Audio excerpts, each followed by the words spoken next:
Good morning. Oh, changed my mind. The title for today is Many Are Feeling Tremendous Angst and Even Excruciating Pain. I was almost going to talk about the probability of a counter coup to remove criminal leadership throughout the world, but that can wait till another day.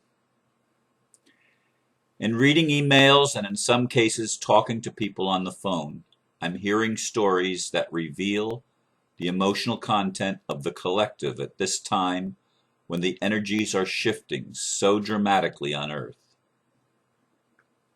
Many people are exceedingly anxious, and a significant number are feeling excruciating pain. Being sensitive to these subtle and not so subtle energies, I tap into this when I meditate, as well as when I have conversations. Here is a quotation I read yesterday by the poet Rainier Maria Rilke, who said, "We are masters of sorrow, and for a greater part of it is based on the noble illusion that we could somehow get around suffering." That's the end of the quote.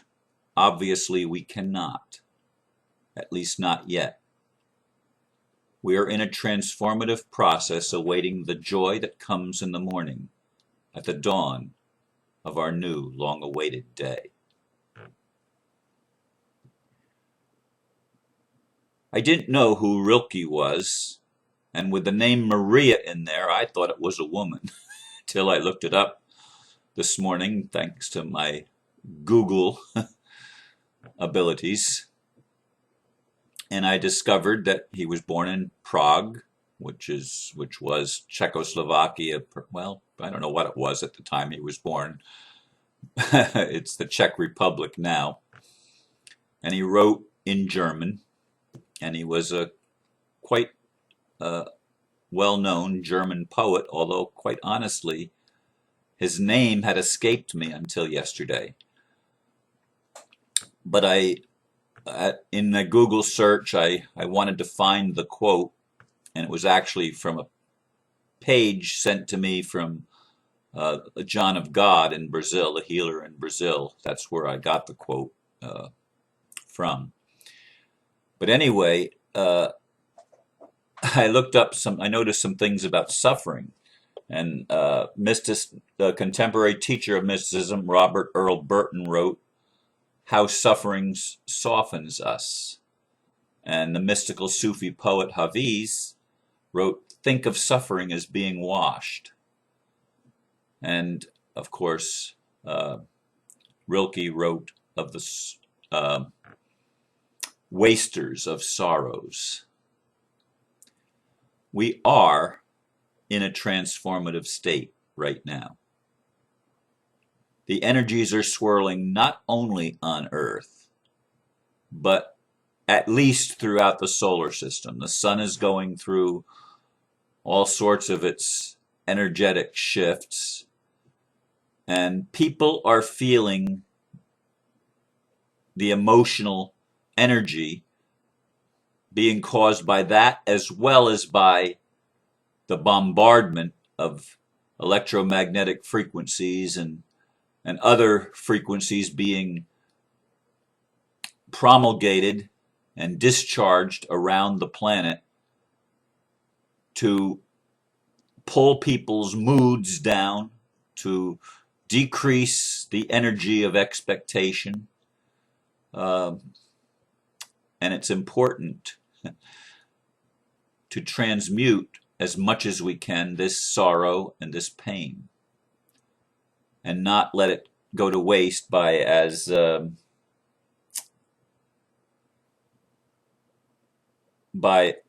excessive drinking, eating, or just talking about it. Although for me, talking about it would be my choice, and that's why I'm doing it probably.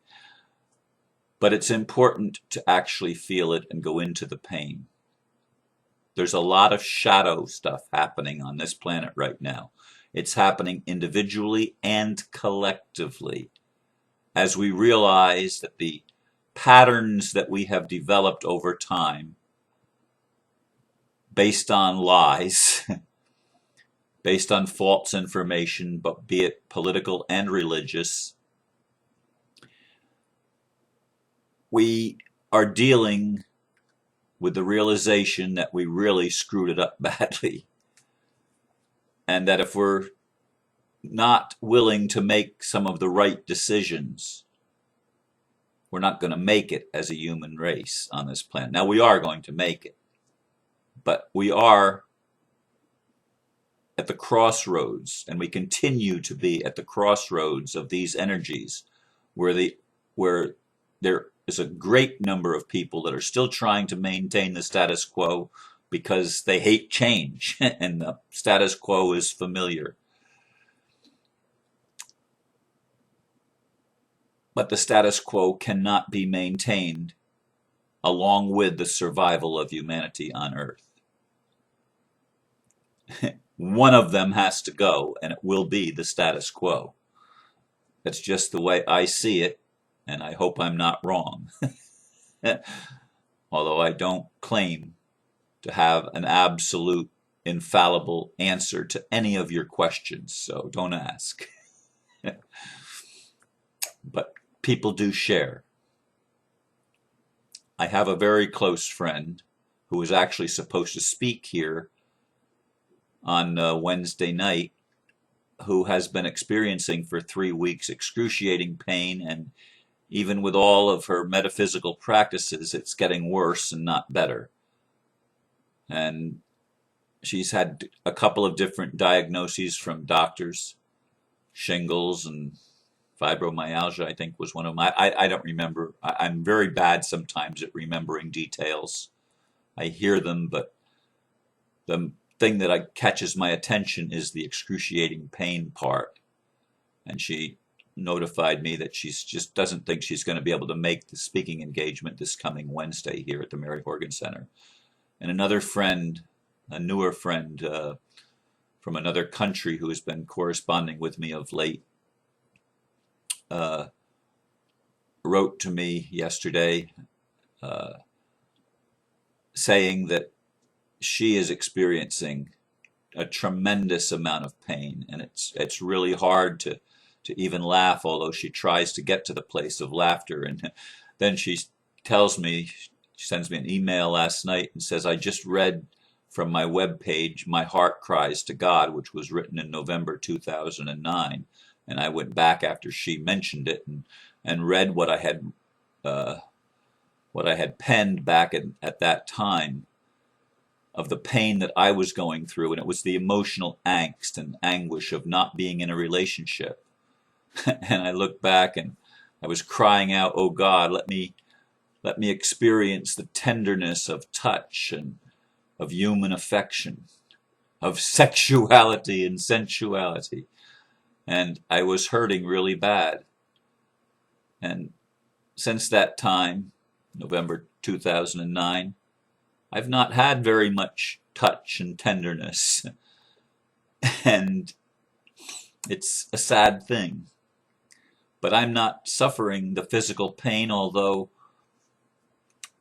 one person pointed out, looking at my hands, that I have arthritis. Now, I wasn't experiencing much pain from that, and because I was asked, are you experiencing pain? And the truth of the matter was, at the time, no. But as soon as it was identified by looking at my joints, and I was told many years ago that I would have arthritis, and I do have people that have had arthritis in my family tree, if you will. But since I was told that my fingers show that I have arthritis, I've been feeling more pain in my fingers and my hands that I wasn't feeling until I had the suggestion that I had that. So I don't know if they're connected. They probably are. There's the power of suggestion.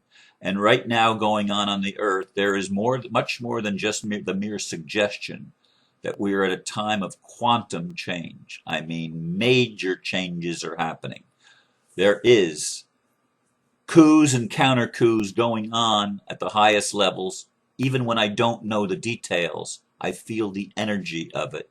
And I feel people extremely anxious trying to hold on to something that will stabilize them. And for some, it is manifesting physically. Many of us are feeling it emotionally, but for some, it's physical pain. And I hate the concept of pain. I hate suffering. I don't like it. I have to deal with it like every other human. And like the mystics, I do try to transmute it the best I can. Like my friend from the other country that read My Heart Cries to God, she tries to get to the place of laughter. And it's important. I hear you. I hear you. It's important to allow time amidst all this pain when we can simply laugh, when we can get to the place where we can experience even momentary joy that helps transmute at least some of the pain and the suffering.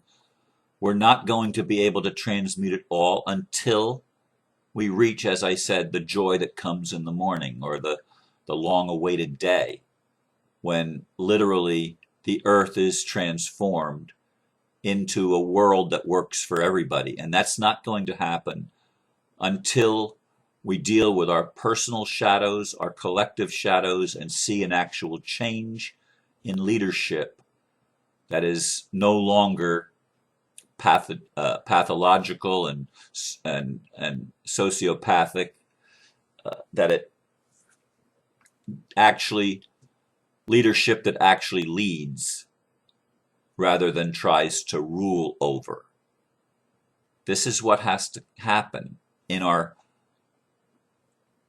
matrix, if you will, in the exoteric world, the physical world around us, but it has to also happen internally, which is why we are feeling these feelings of great anxiety and angst, why we are feeling this excruciating pain of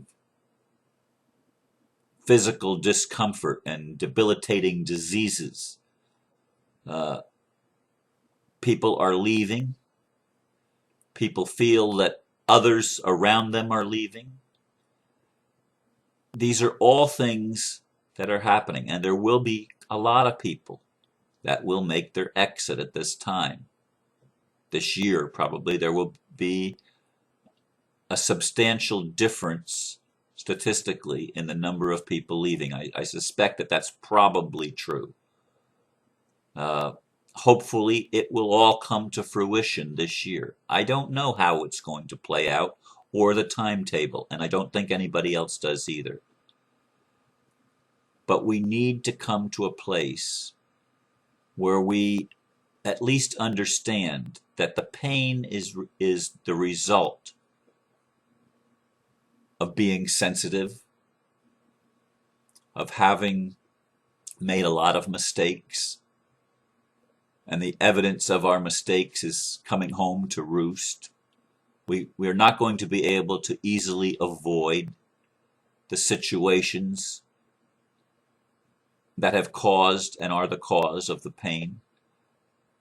Some of the root of these things are our propensity toward denial and avoidance, our propensity toward projecting and scapegoating our negative side onto somebody else. All of these things, all of these issues are coming home at this time, and we're needing to deal with them. We're going to deal with them. They are getting our attention. The shadow is saying, will you listen to me? Will you listen to me? It is the wounded inner child crying out, will you please love me so that I can heal, so that I can help you, so that I can lead you? We need to pay attention, folks. We need to pay attention. We need to hear our heart cries to God, to the divine, to deity, to life, to love, to the light of the world. Our heart cries, our souls long for these manifestations to finally come about. when we can experience the kingdom of heaven and peace on earth. That has been my lifelong goal. And it's why I share with you every day and why I thank you now for listening. And I want to just leave you with the words from our Creator, who feels our pain and sees that it's just like childbirth. God is with you and with me and with all of us, not just with, but in us. And there's great joy that awaits us when the morning breaks. Thank you. Namaste.